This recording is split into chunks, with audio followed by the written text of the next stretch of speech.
তুই যা দেখতে পারতেছেন মেঘনা সেতু।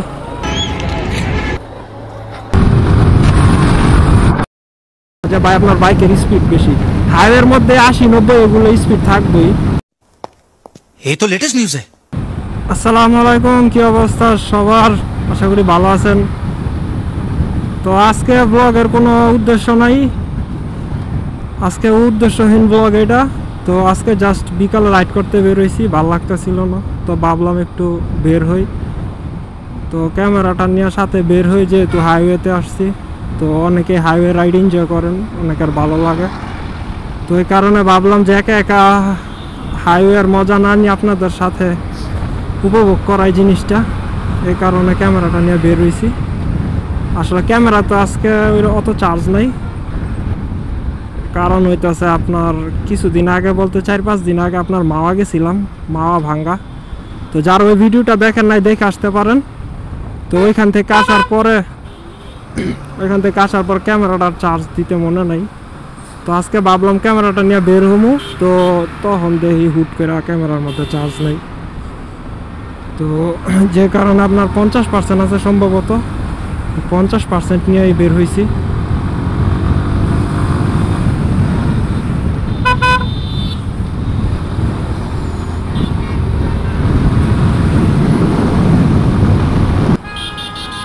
আসলে আমি যখন বাইক কিনছি তখন আমি বাইক চালাইতে পারি না ঠিক মতো বলতে কি, আমি বাইক তখন স্টার্টই দিতে পারি না, এমন অবস্থা।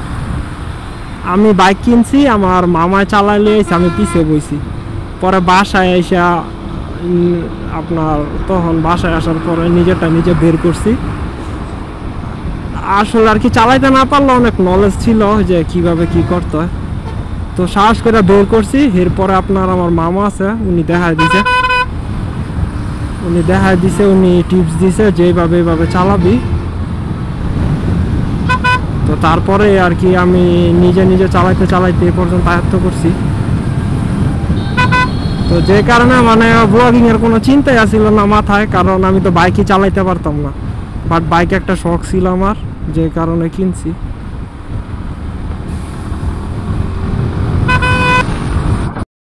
भोसड़ी के मदरचोद बहन के लोड़े, मच्छर की झाट गांडू। দেখছেন অবস্থা, এমনিতে তো রং সাইড যাইতেছে, তার উপর আবার আপনার ওভারটেক করতেছে, তার মধ্যে আবার হাইওয়ের মধ্যে এই অবস্থা। এই যে আরেকজন আইতেছে উল্টা পথে, বড় গাড়ি থেকে মানে আপনার এই ছোট গাড়িগুলোর প্রতি আমার ভয় লাগে বেশি। আর এটা যেহেতু হাইওয়ে, এটার মধ্যে তো আর আপনি স্পিডের কথা চিন্তা করলে লাভ হইতো না, যে ভাই আপনার বাইকের স্পিড বেশি। হাইওয়ের মধ্যে 80-90 এগুলো স্পিড থাকবেই, বাইক কন আর গাড়ি কন। তো ছোট যানবাহন যেগুলো আছে ওগুলা মানে এই যে আরো একটা যেতেছে, এগুলা তো হাইওয়ের মধ্যে এলাওই না, বাট তারপরে এগুলা মানে হইতেছে এলাকার গাড়ি। এগুলা মানে এই জায়গা তো ওই জায়গা শর্টকাটে নিগা হাইওয়ে বা জায়গা, বুঝছেন। বাট যা ঠিক আছে, একটা নিয়ম মোতাবেক যা, ওইটা না। হাইওয়ে বানাইছে আপনার এক জায়গা থেকে অন্য জায়গা, মানে এক ডিস্ট্রিক্ট থেকে আরেক ডিস্ট্রিক্টে যাওয়ার জন্য, তো যাতে অল্প সময়ে যাইতে পারে, এই কারণে।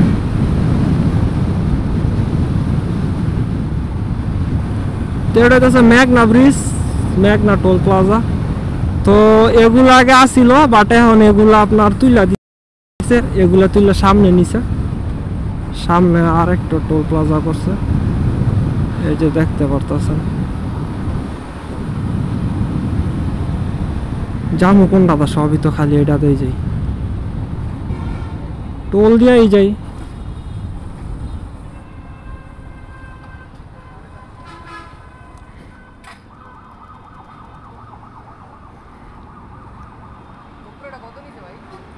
$36,000।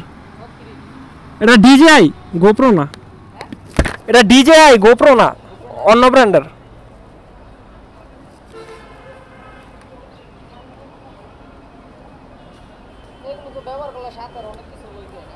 না এটার মধ্যে লাগে না, গোপ্রোতে লাগে।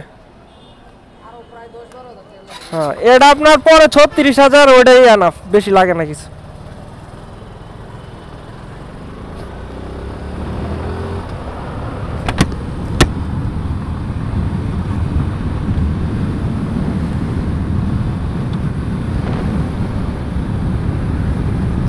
এই ভাই সম্ভবত আপনার ব্লগিং দেখে, তো ওনার আইডিয়া আছে মোটামুটি। তুমি ভাবছো গোপ্রো, আসলে গোপ্রো ব্র্যান্ডটা এরকম হয়ে গেছে, মানে অ্যাকশন ক্যামেরা দেখলে অনেকে ভাবে গোপ্রো, যেহেতু মানে এটা অনেক ওয়ার্ল্ড ওয়াইড একটা ব্র্যান্ড। আর ডিজে তো আপনার ড্রোন এইসব দিক দিয়ে অনেক নাম আছে, বাট ডিজে এর অ্যাকশন ক্যামেরা এটা মানে বাংলাদেশের মানুষ অন্তত একটা পরিচিত না। তুমি ভাবছো গোপ্রো, তা আমি বললাম যে এটা গোপ্রো না, এটা ডিজে। এটা হচ্ছে মেঘনা সেতু, দেখতেছেন আশেপাশে অনেক কি আছে। এখন আপনাদেরকে থামাই একটু দেখাবো কিনা, তো একটু থামাই আপনাদের কিছু দেখাই।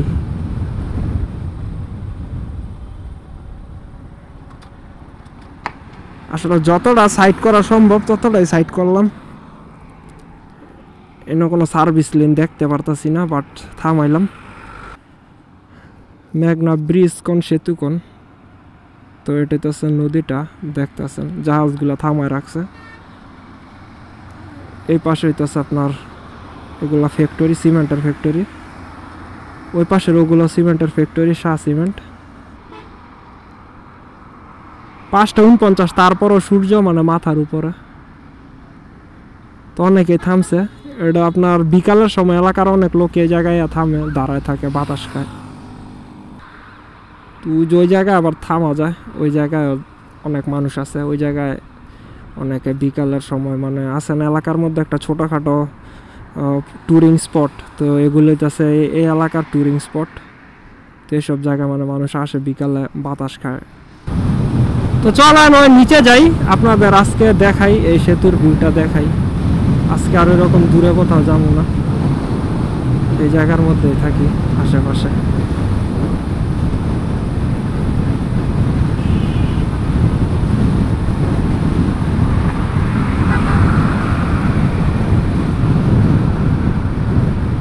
তো যা বলছিলাম যে আপনার হাইওয়ের মধ্যে গতি একটু থাকবেই, 80, 90, 100 এরকম এগুলো অ্যাভারেজ থাকি। তো এগুলো নিয়ে অত প্যারা খাওয়ার লাভ নাই। বাট মূল কথা হইতেছে যে আমি যে জায়গায় যাওয়ার কথা ওটা অতিক্রম করে আইসা পড়ছি। তো সামনে আরেকটা রাস্তা আছে, ওই রাস্তা দিয়ে যাইতে হবে। তো বাইরের ইন্ডিকেটর দিয়ে রাখলাম, এখন যাই নদীর পার, যাই নদীর পার আপনাদের ভিউটা দেখাই কিরকম।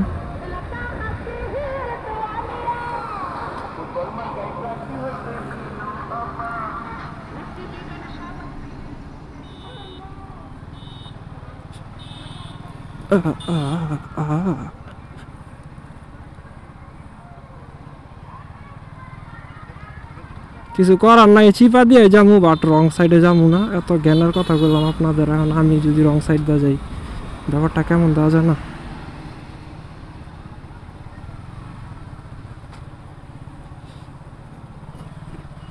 বাট এর পরিবেশটা অনেক সুন্দর।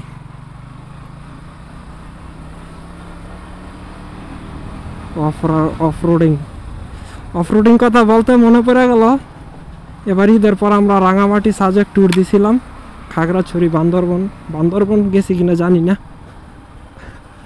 তো যারা ওই ভিডিওটা দেখেন নাই দেখতে পারেন। আর যারা আমার চ্যানেলটার নামই জানেন না, আমার চ্যানেল নাম হইতেছে এনার্জি বাইকার্স। তো সবাই চ্যানেলটা ভিজিট করেন, ভালো লাগে সাবস্ক্রাইব করেন। জায়গাটা মানে এখন বিকাল দেখা, পরন্ত বিকাল দেখা জায়গাটা অনেক সুন্দর লাগতেছে। বাট একবার চিন্তা করেন, আপনি যদি দুপুরের সময় আসেন তখন কি অবস্থা হইব। তুই যা দেখতে পারতেছেন মেঘনা সেতু, দাঁড়ায় আছিলাম। ক্রিকেট চলতেছে, কিসের গরম কিসের কি, ক্রিকেট হইতেছে কি সব কিছু বাংলাদেশের। আর IPL মুস্তাফিজ যেই রকম পারফরমেন্স দেখাইতেছে, এটা তার বলার মতো কিছু নাই। তো ব্রিজে যা বলছিলাম যে এটা আপনার একটা ছোটোখাটো ট্যুরিং স্পট, তো এই জায়গায় থামলাম। তো ভাবলাম যে আজকে আর দূরে না যাই। তুই যে দেখতে পারতেছেন এটা মেঘনা ব্রিজ, আর এই জায়গায় অসংখ্য লোকজন আছে, মানুষ আছে। ওই জায়গায় আপনার খেলাধুলা করতেছে। আসলে সারাদিন যে পরিমাণ একটা রোদ পড়ে, তো তো রোদের সারাদিনের কষ্টকর একটা অনুভূতি থেকে কিছুক্ষণের জন্য আপনার স্বস্তি পাওয়ার লাগে মানে বিকালের সময়টাতে মানুষ এই জায়গায় আসে, এই জায়গায় অনেক বাতাসও আছে। তো আমিও ভাবলাম যে আজকে দূরে না যাই, হাইওয়েতে তো রাইড করলামই, এখন একটু নদীর পাড়ে হাওয়া খাই, আপনাদেরও এই প্রাকৃতিক পরিবেশটা একটু উপভোগ করাই।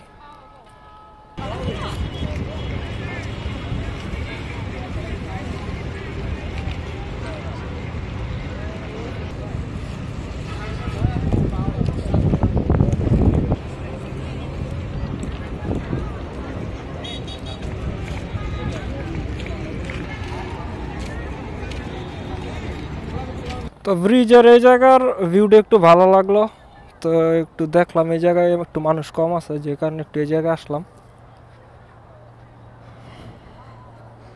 তো আসলে অনেক বাইকই রেখে দিছে, এই জায়গাও কিছু বাইক আছে। আর ওটা আপনার ব্রিজ দেখতে পারতেছেন। আর এখন ঠান্ডা না, এখন আপনার সূর্যটা প্রায় ডুবে গেছে দেখা যেতেছে না, আর পানি ঠান্ডা পানি এনজয় করতেছে।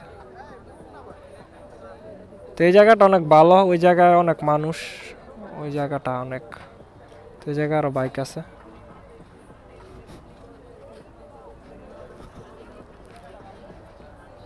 তো বিকালবেলা যদি আসেন ঘুরতে, নিরিবিলি জায়গা না হইলে তো আর ভালো লাগে না। আর এটা হইতেছে আমার ঘোরা। তো যা বলছিলাম 20 না 22,000 কিলো হয়ে গেছে। যদি আপনারা কোনো রিভিউ চান এটার বলতে পারেন, আপনাদের জন্য একটা রিভিউয়ের ব্যবস্থা করা হবে। 22,000 kilo Gixxer FIABS blue colour. এই জায়গায় ফুটবল খেলতেছে ছেলেরা, হাইওয়ের পাশে ফুটবল চলতেছে। আর এই জায়গায় আপনার আমার গাড়ি চলতেছে।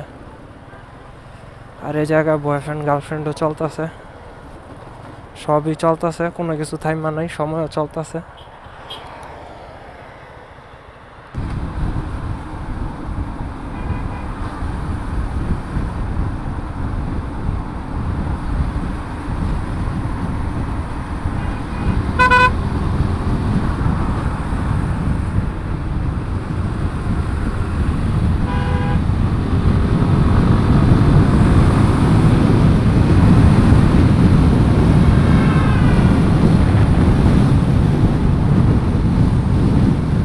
তো আর ব্লগিংটা বাড়াইতে চাইতাছি না, এমনি বড় হয়ে যাইতাছে। পরে আপনারা তো কমেন্ট করেন না, জানানো না যে কীরকম ভিডিও আপনাদের ভালো লাগে, তাইলে আমি সে আপনার ওই মোতাবেক একটা ভিডিও করার চেষ্টা করতে পারি।